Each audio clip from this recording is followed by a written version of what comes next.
భారత ప్రజలందరికీ నమస్కారాలు తెలుపుకుంటూ ఈరోజు మన భారతదేశం ఎంత దయనీయ స్థితిలో ఉన్నదంటే 6,000 కులాలతో 6,000 ముక్కలై ఎక్కడికక్కడ విడివిడిగా ప్రజలు జీవించడం జరుగుతూ ఉన్నాయి.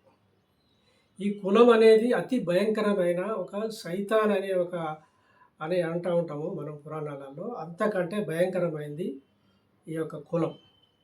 కులం అనేది మలమూత్రాల కంటే కూడా ప్రమాదకరమైనది. అది ఏ విధంగా మనల్ని అనారోగ్యానికి గురి చేస్తుందో ఈ కులం అనేది కూడా మన మనసును, మన వ్యక్తిత్వాన్ని, మన జీవనాన్ని, జీవిత విధానాన్ని కూడా కించపరిచే విధంగా ఈరోజు ఈ కులం అనేది పేరుకుపోయి ఉన్నది మన మెదళ్ళలో. మన డిఎన్ఏలోకి చొప్పించబడి ఉన్నది.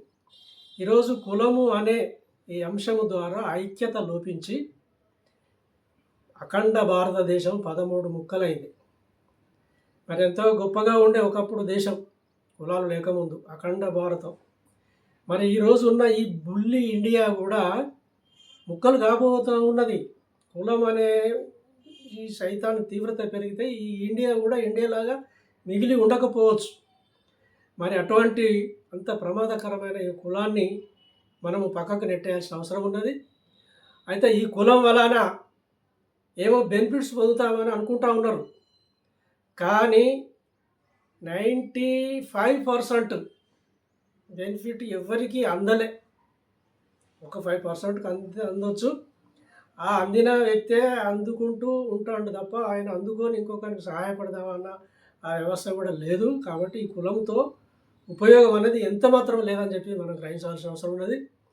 అయితే ఈ కులాన్ని త్యజిస్తే ఈ యొక్క మొత్తం యావత్ భారత ప్రజలంతా నీ బంధువులు అవుతారు. ఈరోజు కులం పేరు మీద నువ్వు ఒక అనాథగా, నువ్వు ఏ ఇంటికన్నావో నిన్ను 10 నిమిషాల కంటే ఎక్కువ నేను అక్కడ నిలబడనియరు. ఈ 6,000 కులాలు నిన్ను వాళ్ళ ఇంట్లోకి రానియరు, వారు వస్తే నువ్వు రానియవు. ఇప్పుడు నువ్వు అనాథగా ఉన్నట్టే కదా. భారత ప్రజలందరూ నా సహోదరులు అనే అంత సహృదయము ఈ యొక్క వ్యవస్థ ద్వారా మిస్ అయిపోయింది.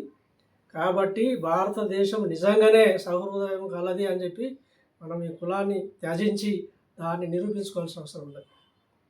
ఈరోజు నువ్వు కులం త్యాగం చేయడం వలన నీకు కొన్ని బెనిఫిట్స్ నువ్వు తీసుకోవాల్సిన అవసరం ఉన్నది.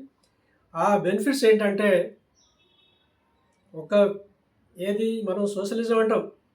సోషలిజం ఇప్పటి వరకు నీకు ఏమి ఇచ్చింది? ఏమైనా ఇచ్చిందా? ఇదిగో తీసుకో బిడ్డ అని ఏమైనా ఇవ్వగలిగిందా? పెద్దగా చెప్పుకోవడానికైతే ఏం లేదు. కానీ ఇక్కడ ప్రత్యక్షంగా దేశ సంపదలకు వెళ్ళి నీ వాటా ఒక 5 కోట్లు నీకు వ్యక్తిగతంగా ఇవ్వడం జరుగుతుంది.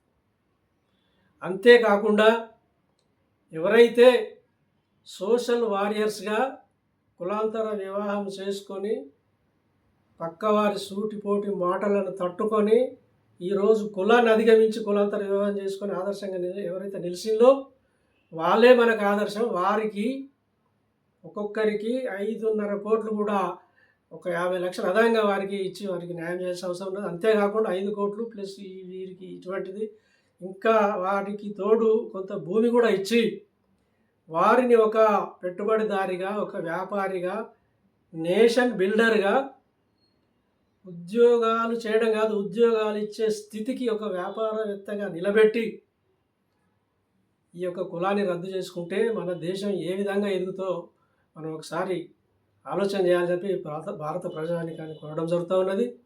మనము ఈరోజు మేధావులు, సామాజికవేత్తలు, మానవ హక్కులకు సంబంధించి హ్యూమనిస్టులు, తదితర వ్యక్తులంతా కూడా ఎంతో సమాజం కోసం త్యాగం చేసి పోరాటం చేయడం జరుగుతున్నది.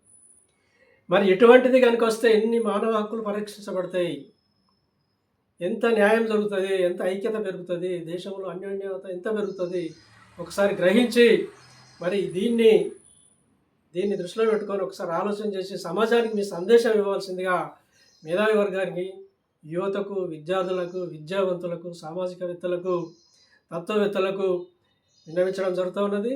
మీరు స్పందించండి. కులం ఉండాలా? దేశం ఇంకా ముక్కలు కావాలా? ఒకరొకరిని దూరం పెట్టుకుందామా? పుట్టుకతోటే నువ్వు తక్కువవాడు, నువ్వు ఎక్కువవాడు అనే తారతమ్యాలతో మనం బ్రతుకుదామా? ఇవన్నిటి మీద మీరు స్పందించాలని ఈ సందర్భంగా మీకు అందరికీ న్యూడేపట్టి మనవి చేస్తూ సెలవు తీసుకుంటున్నాను.